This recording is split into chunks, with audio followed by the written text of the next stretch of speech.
Israel and Hamas are inching towards a new deal that would free some of the roughly 130 hostages held in the Gaza Strip in exchange for a weeks-long pause in the war, now in its fifth month.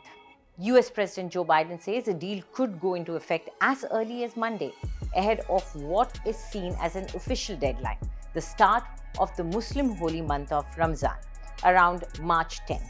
A deal would bring some respite to desperate people in Gaza, who have borne a staggering toll, as well as to the anguished families of Israeli hostages taken during Hamas's October 7th attack that sparked the war. Here's a look at the outline of the deal. A 6-week ceasefire would go into effect, and Hamas would agree to free up to 40 hostages, mostly civilian women, at least 2 children, and older and sick captives. Israel would release at least 300 Palestinian prisoners held in Israeli jails. Secondly, Israel would also allow displaced Palestinians to return to certain areas in northern Gaza, which was the first target of Israel's ground offensive and suffered widespread destruction, according to some officials from Egypt. It is actually Egypt which is mediating the deal along with the US and Qatar.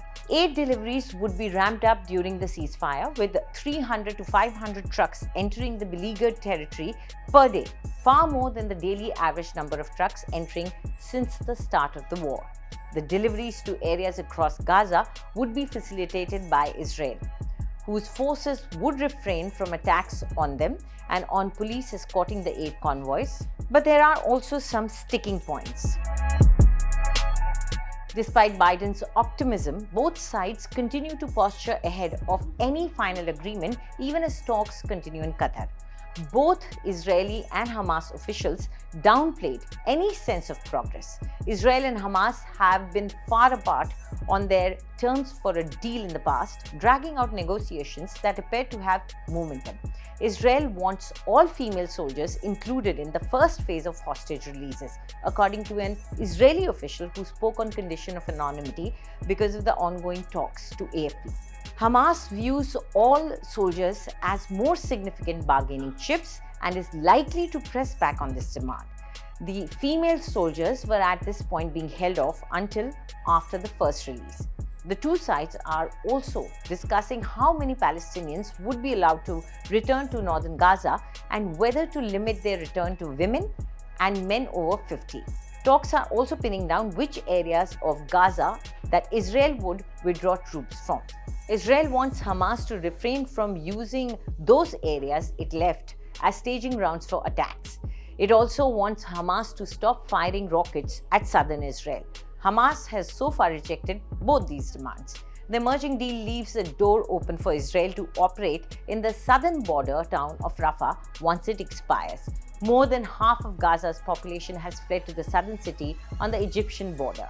Israel wants to destroy what it says are the few Hamas battalions left standing there. But the question is, what remains to be negotiated in this deal? During the temporary ceasefire, both sides would negotiate towards an extension of the deal that would include the release of all the female soldiers in exchange for a high number of imprisoned Palestinians, including those serving long sentences for deadly attacks. After the female soldiers, Israel will seek to free male soldiers, for whom Hamas will likely demand a higher price. Israeli Prime Minister has vowed not to agree to a deal at any cost. But the families of the hostages, whose plight has deeply shaken Israelis, are likely to ramp up pressure if others are freed. The US hopes that the new deal will be a launching pad for implementing its vision for a post-war Gaza that would eventually lead to the creation of a Palestinian state. It wants Gaza to be governed by a revamped Palestinian Authority, which administers parts of the Israeli-occupied West Bank. On Monday, the Palestinian Authority took a first step that could usher in US-backed reforms by disbanding the self-ruled government.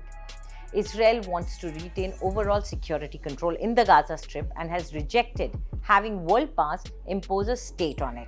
The road to ceasefire is rocky, long and winding, but US seems to be keen on navigating it before Ramadan. The whole world now is waiting for some good news before the pious month begins. Do tell us what you think about this video in the comment section, and for more news updates, subscribe to India Today.